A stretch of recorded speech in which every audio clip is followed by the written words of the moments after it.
하나님의 은혜와 사랑과 평강이 오늘 하루도 충만하기를 주의 이름으로 축복합니다. 출애굽기 2장에서는 드디어 모세가 태어나고 모세의 이름이 나옵니다. 그러나 모세의 이름이 바로 나오지는 않습니다. 10절에 가서야 모세의 이름이 나옵니다. 그 이유는 1절부터 10절까지 모세가 주인공이 아니기 때문입니다. 오늘 읽은 말씀에서 주인공은 하나님이시고 하나님의 쓰임을 받는 세 명의 여인이 주인공입니다. 오늘 본문 말씀을 보면 하나님의 일하심에 웃음이 나옵니다. 그 시대 모습은 너무 비극적이고 잔인하고 슬프죠. 히브리인들의 겪는 고통은 상당했습니다. 그럼에도 불구하고 웃을 수 있는 것은 하나님의 일하시는 모습이 너무나 역설적이기 때문입니다.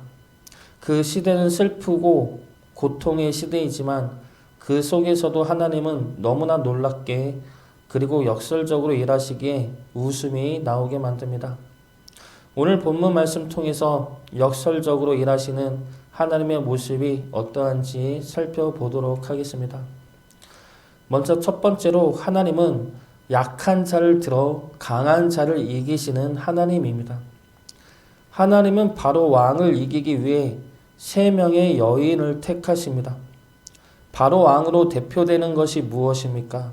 힘 있는 남자, 군대, 왕, 가장 강한 권력, 이런 것들이죠. 하나님이 그 왕에 대항하여 택하신 것은 무엇입니까? 힘없는 여인 3명입니다. 그 중에 한 명은 히브리 출산부, 그 중 한 명은 히브리 꼬마 여자아이, 또 하나는 애 못 낳는 바로 왕의 딸. 어떻게 대항을 할 수가 있겠습니까? 그리고 어떻게 대항이 되겠습니까? 그런데 하나님께서는 그렇게 대항을 시키셔서 승리케 하십니다. 하나님은 강하고 권세 있고 능력 있는 자를 찾으시는 것이 아닙니다. 힘이 없어도 보잘것 없어도 하나님을 찾는 이들을 찾으십니다. 그러면 그런 자들을 통해서도 하나님은 얼마든지 큰 일을 이뤄낼 수가 있습니다. 우리 힘은 어떻습니까? 보잘것 없습니다. 우리 힘으로 바로왕 같은 일을 이길 수는 없습니다. 세상의 큰 힘과 권력 앞에서 우리가 무슨 일을 할 수가 있겠습니까? 그럼에도 불구하고 우리가 믿는 이로써 당당하게 살아갈 수 있는 이유가 무엇입니까? 우리는 비록 약하지만 우리를 사용하시는 하나님은 강하기 때문입니다. 우리는 보잘것없지만 그런 우리들을 사용하시는 하나님이 위대하시기 때문입니다. 그러므로 우리가 세상을 이기는 것이죠. 그러므로 세상 권세 잡은 사탄을 우리가 이길 수 있는 것입니다. 이것이 하나님의 역설입니다. 하나님이 강하시기 때문에 하나님은 약한 자를 들어 강한 자를 넉넉하게 이기십니다. 고린도전서 1장 26절부터 29절까지 말씀입니다. 형제들아 너희를 부르심을 보라. 육체를 따라 지혜로운 자가 많지 아니하며 능한 자가 많지 아니하며 문벌 좋은 자가 많지 아니하도다. 그러나 하나님께서 세상의 미련한 것들을 택하사 지혜 있는 자들을 부끄럽게 하려 하시고 세상의 약한 것들을 택하사 강한 것들을 부끄럽게 하려 하시며 하나님께서 세상의 천한 것들과 멸시받는 것들과 없는 것들을 택하사 있는 것들을 폐하려 하시나니 이는 아무 육체도 하나님 앞에서 자랑하지 못하게 하려 하심이라. 우리는 약하지만 우리를 사용하시는 하나님은 크고 강하십니다. 그분을 의지함으로 세상에서 승리하는 주의 자녀 되시기를 주의 이름으로 축복합니다. 두 번째 역설은 사랑의 힘으로 폭력의 힘을 이기시는 하나님입니다. 바로 왕의 명령이 무엇입니까? 모든 히브리 백성들에게 아들이 태어나면 죽이라는 명령입니다. 그 명령은 강제적인 명령이죠. 그 명령을 어기면 죽일 것이라는 명령입니다. 폭력과 협박이죠. 강제적이며 잔인하며 자비가 없는 명령입니다. 그런 폭력과 협박에 대항하여 하나님께서 들어 쓰신 마음은 무엇입니까? 사랑하는 마음이죠. 불쌍히 여기는 자비의 마음입니다. 2절 말씀 보겠습니다. 그 여자가 임신하여 아들을 낳으니 그가 잘생긴 것을 보고 3달 동안 그를 숨겼으나,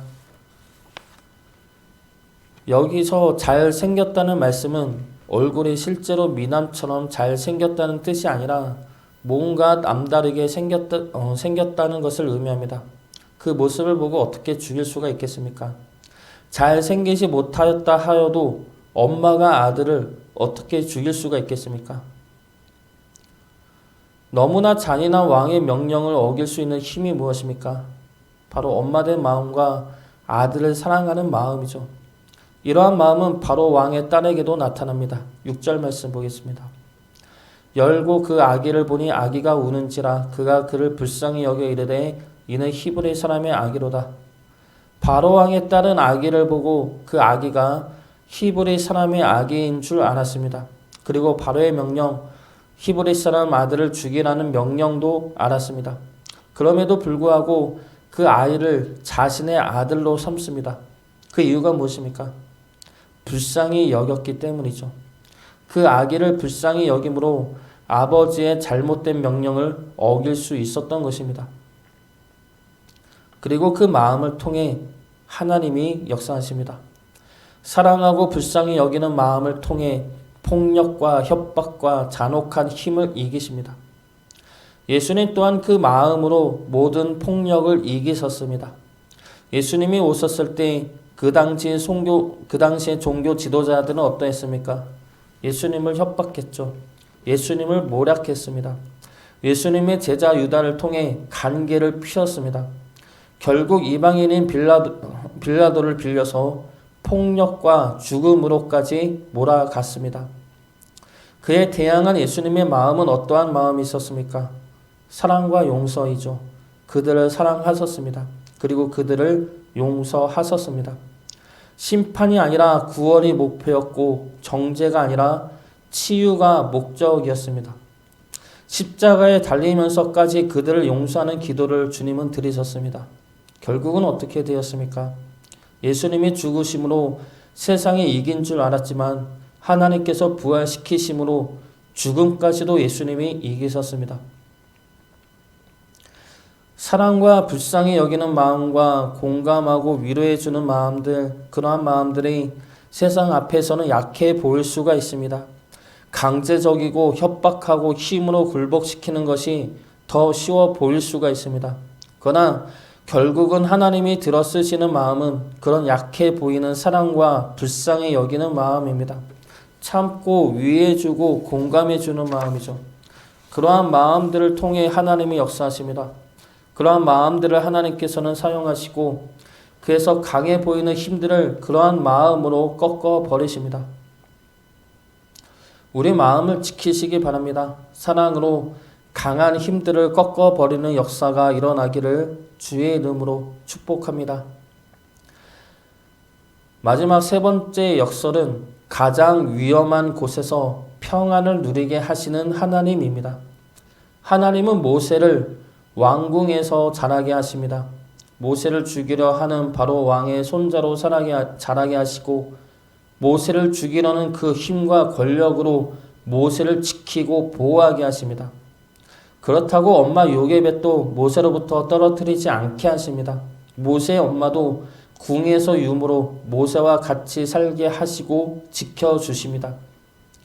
역설 중에 이러한 역설도 없을 것입니다. 그러나 하나님은 이러한 일을 자주 하시죠. 위험한 곳을 안전한 곳으로 바꾸시고 안전하다 생각하는 곳을 한순간의 광야로 바꾸실 수 있는 분이 우리 하나님이십니다.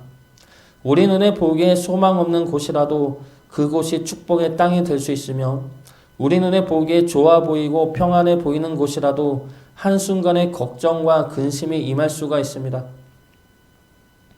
우리가 어느 곳을 가는 것이 중요한 것이 아닙니다. 우리가 누구와 가는 것이 중요한 것이죠. 우리가 하나님과 함께 간다면 가장 위험하고 무서운 바로왕의 궁전이 우리의 보금자리요 아늑한 자리가 될 수가 있습니다.